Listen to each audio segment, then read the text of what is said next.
Hi everyone, I'm Dr. Hill.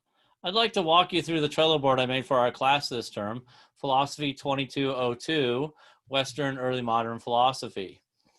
I like to use Trello because it's a way to keep all the information that I want for the course in one place and easily accessible. Trello is a Kanban board style way of organizing and manipulating information. I use it mainly to organize information, but you can also use it if you want to track information across different processes. For me, it's just a repository. Uh, as a Kanban board style way of presenting information, it's organized around boards, buckets, and cards.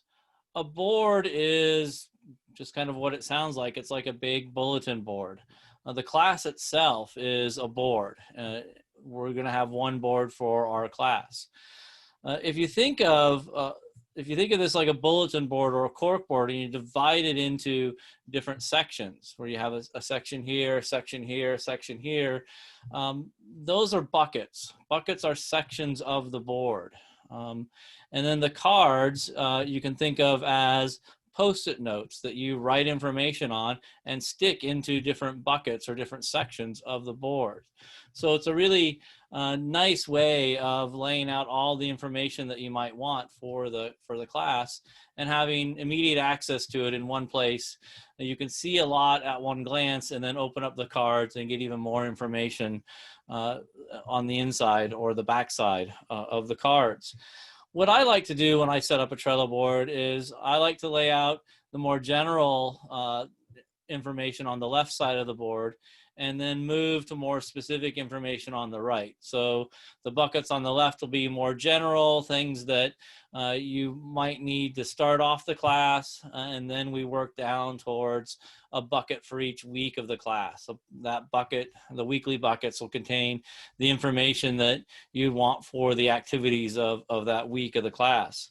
When I think about organizing or structuring each bucket, sometimes there's an introductory card at the top, but the introductory card will tell about what the bucket is or what the bucket contains.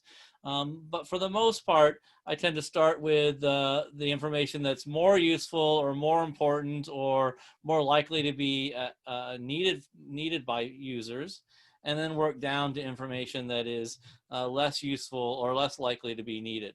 So I go from left to right, general to specific, and from top to bottom, the more useful to the less useful.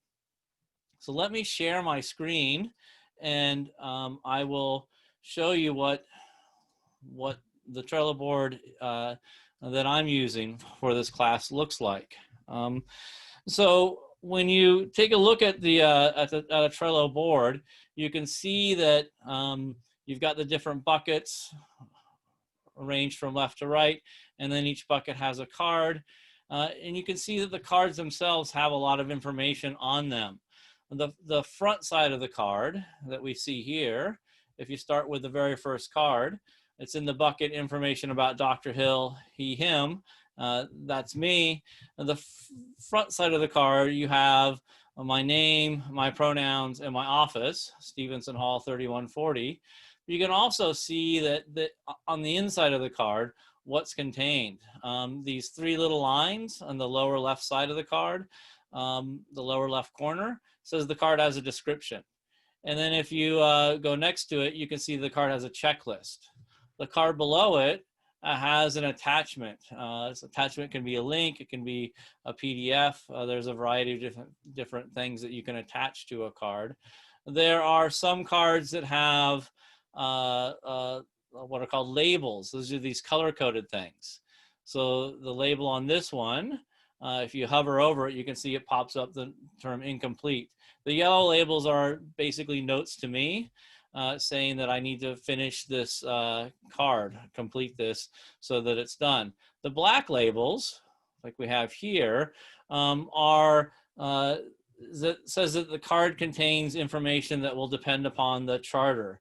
So the first week of class, we'll set up a class charter and we'll make agreements about certain sorts of things, and then I'll need to update the information on the card according to the agreements we as a class make.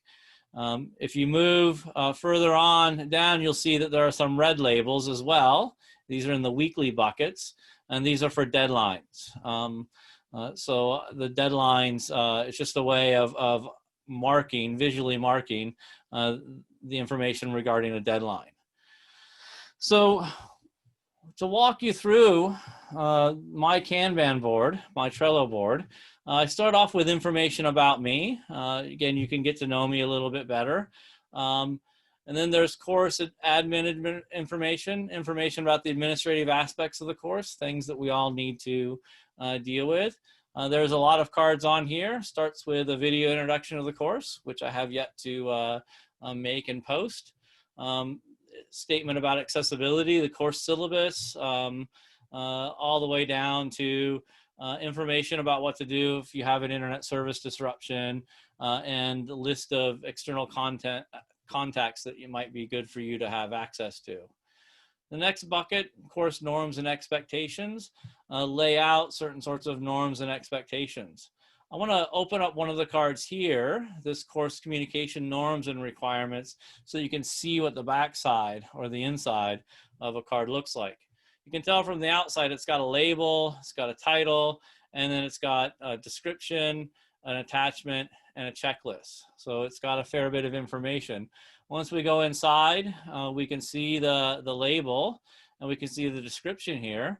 The attachment is a link to one of the Trello blogs about setting strong work-life boundaries as a remote worker. I thought that might be useful to you guys since we're all stuck doing online school this year. It might be nice to think about that as you're thinking about the norms, but also this helps to explain why I'm setting certain communication norms and boundaries for this class, and I would encourage you to do the same. The checklists, I'm not really using as checklists, though they could be used as checklists. These are more like ways of stating the different points, the bullet points that we want to use. So there's communication options, communication norms, and again, this is the information that needs to be filled out based upon the class charter. So I'm going to monitor the Teams channel only during certain hours of the day. So that, again, to set some work-life boundaries for me and for you guys. You guys will know what those hours are through this card in the Trello board. I won't walk you through all the information, but you can see it's got all this information. And at the bottom, we can add comments to talk about it in more detail if we wanted to. So Trello cards are information rich and very flexible and nimble, which is why I like to use them. But we move from course norms and expectations to the e-learning technology tutorials and student wellness resources. Again, these are things that you may have need to access through the term. You may not. That's up to you. There are academic resources as well. If you look at the titles of the cards, some are at Weldon libraries, others are external. There's a host of resources that Rutledge offers for free, and then a class bibliography, which will give you access to additional texts that you might want to read, particularly secondary sources that will help supplement what we're talking about in the class. Next come the assessments and the rubrics. We have the course outcomes and then the various assessments that we'll be using throughout the course. And then the rubrics that will go along with these assessments. And then we get into the weekly buckets. And you can see how some of these buckets have images of the textbook that we're using. Again, that's to help visually flag what we'll be reading, what book we'll be reading from, and what book these readings are, the readings that are listed here are coming from. You can see the card with the deadlines. It says deadline, has the due date here, it tells what it is. These are for your philosophical reflections, weekly philosophical reflections about the material that we'll be studying this week. So the Trello boards are, I think, very, very useful way of having immediate access to information, which is why I like to use them.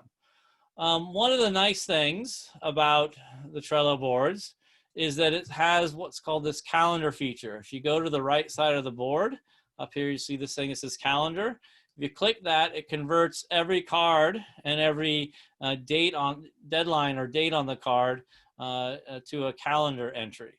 So if we scroll down to September, you can start to see that the week 1 assignments due on September 11th or about September 11th. There's no deadline attached to that.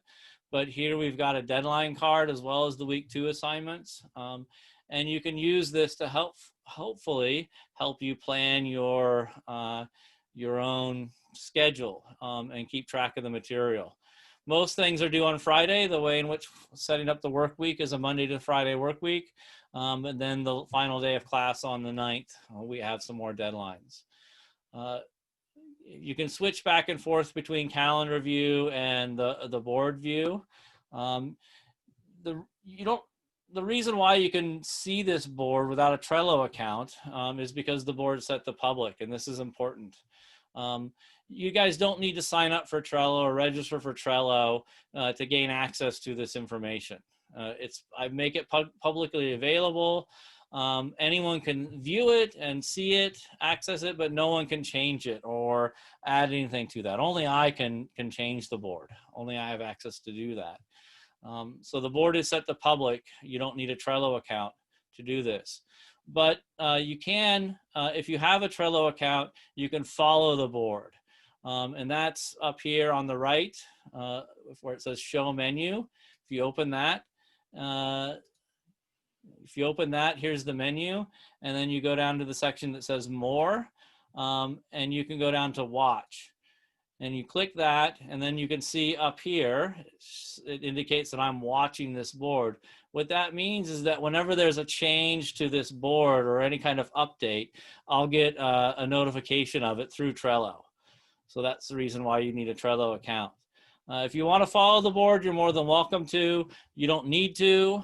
You don't need to sign up for Trello at all to use this information and access this board. If you don't want to use Trello, if you don't like it, then you don't have to. All this information will be available in the Microsoft Teams space that we'll be using for the class, as well as on Western's OWL learning management system. I like Trello a lot better than OWL because it's a lot nimbler, it's a lot quicker, it's a lot more useful, and it's a lot easier to have all the information in one spot, I find. I'm not a big fan of OWL, so Trello is my preferred, but I will maintain the OWL site as well as the team site with all this information. If you have any questions, please don't hesitate to reach out to me and let me know. If there's information you'd like to see included on the Trello board that's not, I'm happy to add more. Just again, let me know. But I hope that having access to this Trello board before class begins and as we go through the class is helpful to you. And I hope that this brief little walkthrough has been helpful to you too. Thanks so much for watching. And thanks so much for your interest in Philosophy 2202. Bye.